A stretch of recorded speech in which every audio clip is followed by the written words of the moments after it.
Press the bell icon on the YouTube app and never miss another update. Wow, the evening is all set. The media is all there. Friends and fans and families are also here. Now, you might have done it so many times before. Maybe, if I'm not wrong, 6 times you have done it before, and this is the 7th time. For the 7th time, he'll be launching and releasing a cover for his book. For an author, yes, you might be not that nervous, but when I ask you, from the point of view of being a human being yourself, obviously there would be some nerves creeping in. So I would want to know your thoughts and your emotions on this very occasion. When I'm writing, I don't think about anyone else at all. I just love what I do. When I'm writing, I'm just lost in my own world. That's the best part of my life. When I start marketing, of course, I start getting a little antsy, a little nervous. The publisher invests a fair bit of money, so he needs to make sure that I need to make sure that he recovers his money. But I'm with Zoya Akhtar right now, so to use a cliche, mera time aa gaya hai.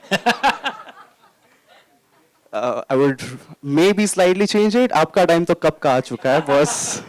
And maybe the junior writers who are present, it's an inspirational moment for them to have you right in front of your eyes, and just not you. On your left, if you just turn around, maybe eyelids, and the next, not eyelids, eyeballs. And next, we have the beautiful Zoya Akhtar right there.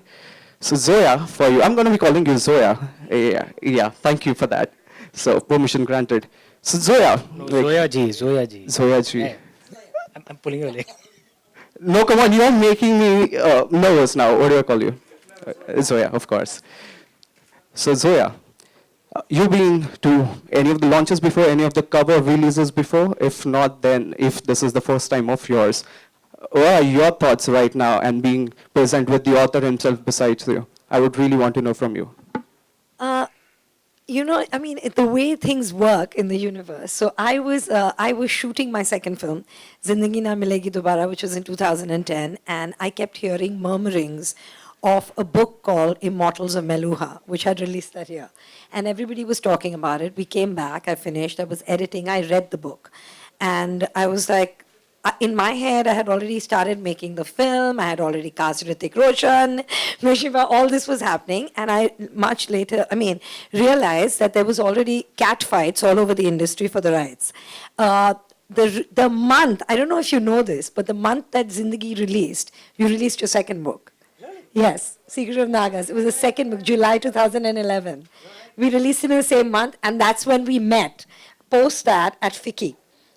Yes. And I love that movie. Yeah, thank you. So we were both on panel discussions. We were both on different panels.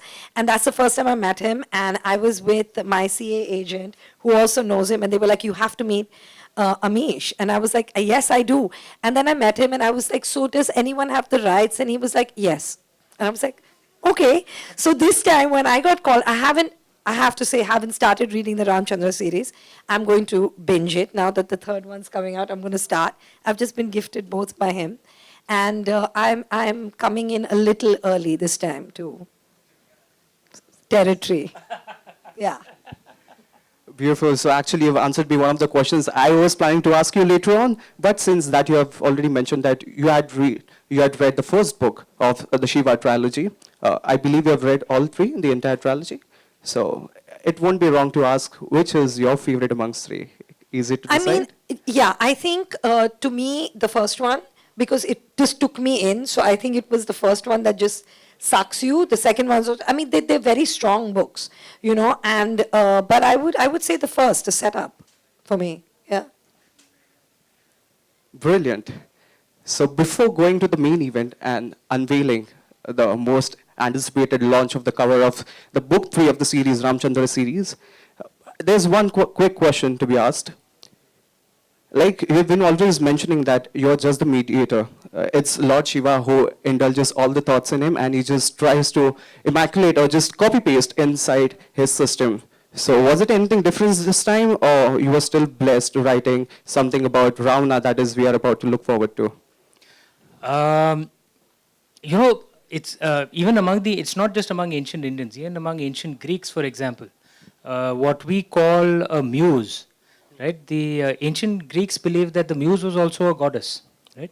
And that it was someone who existed outside of you. So your task as a creative person was not to be arrogant and say that I am creating this. Your task was to help your muse to help you. So which means if you need to write a book, then you need to be at the laptop and you need to be working. You can't be watching a movie or doing something else. Now, just because you're doing that doesn't mean you'll get that blessing from the muse, but just that your chances go up, right? And I think that it's a very good attitude for most creative guys to have. That is not within me, it's something outside, and it's a blessing, and I need to honor that blessing. If you're a non-believer, you can believe it's a muse. If you're a believer, such as I am, you can believe it's Lord Shiva or whichever god or goddess you worship. But have that thing that actually it's a blessing from someone outside, and you need to do what you need to do to help that blessing to come. So I do what I need to do for the blessing to come. So I read a lot. All that goes in as material at the back of the head. I travel a lot. When I travel, I like to travel like locals. I don't like to travel in a bubble. So I like to eat local food, meet local people, try and learn a few local words, a few cuss words, everything. Right? You get immersed in it and you learn some stuff which goes in. I listen to music while writing. I listen to tons of music while writing, and much of the music of Zindagi Na Milegi Dobara was actually used while writing Sita, by the way. Yeah. So the words themselves don't matter because I tune out the words. It's the mood of the music, which Even I in some listen to scenes music it just helps. And I eat lots of cream biscuits while writing. That always works like a key.